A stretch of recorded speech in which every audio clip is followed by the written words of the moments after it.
Hello everyone, আসসালামু আলাইকুম। আমার নতুন আরেকটা ভিডিওতে তোমাদের সবাইকে জানাচ্ছি স্বাগতম।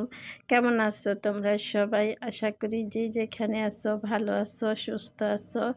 আলহামদুলিল্লাহ, আমিও ভালো আছি। প্রতিদিনের মতো চলে আসলাম আজকে আরেকটা ভিডিও নিয়ে। এখানে আমি আজকে রান্না করলাম বাঁধাকপি দিয়ে গরুর মাংস দিয়ে, সাথে দুই একটা আলু দেওয়া হয়েছে। কিন্তু অনেক মজা এই বাঁধাকপি দিয়ে গরুর মাংসটা।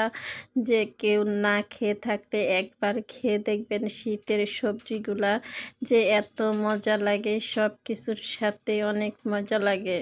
যে এখানে আমি বড় বড় করে বাঁধাকপি এই যে কেটে নিয়েছি, সাইজটা একটু বড় বড় করে নিতে হবে। আমি বাঁধাকপিগুলার ভালো করে ধুয়ে নিয়েছি। আসলে এই খাবারগুলো আমি আগে খেতাম না, কিন্তু কখন আমার কাছে অনেক ভালো লাগে এই খাবারগুলা, যে আমি এখন খেয়ে থাকি।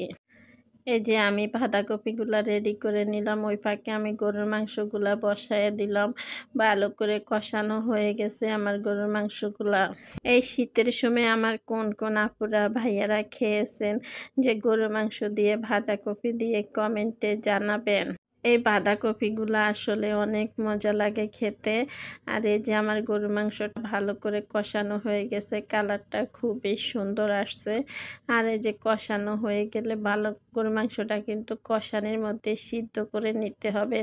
যত বাঁধাকপিটা দিলে রান্না করতে সময় লাগবে না, খুবই তাড়াতাড়ি হয়ে যাবে। আর এই যে আমি একটু তেল তেল মানে মাংসগুলো একটু তেল তেল বেশি এই মাংসগুলা দিয়েছি।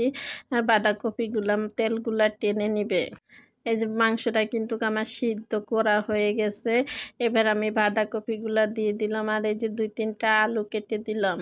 দিয়ে এবার আমি ভালো করে একটু নেড়ে দিব, মশলার সাথে ভালো করে মিশিয়ে নিব।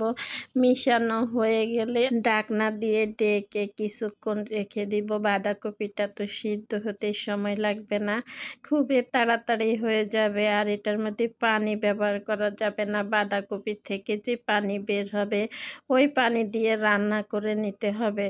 এটার সাথে আমি পানি ব্যবহার করব না, পানি ব্যবহার করলে পাঞ্চা পাঞ্চা হয়ে যাবে, খাবারটা খেতে একদমই ভালো লাগবে না, খুবই বাজে হবে। যে আমি এভাবে রান্না করি, কে কীভাবে রান্না করে জানি না, তবে আমার কাছে এভাবে রান্না করলে অনেক ভালো লাগে খেতে। আর গরুর মাংসটা যত সিদ্ধ করা, বাঁধাকপি যতটুক পানি বের হয়েছে ওটুক পানি দিয়ে খুবই ভালো করে রান্না হয়ে যাবে। আর এই যে এই পর্যায়ে আমার এরকম হয়ে গেছে। আর এই চুলার আঁচটা একটু কমিয়ে রেখে আমি কিছুক্ষণ ঢাকনা দিয়ে ডেকে রেখে দিব এভাবে।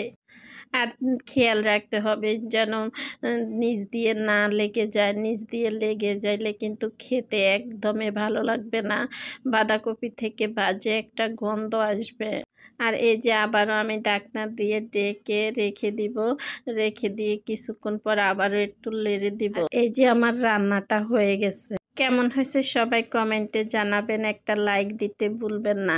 সবাই ভালো থাকবেন, সুস্থ থাকবেন। আল্লাহ হাফেজ, আসসালামু আলাইকুম।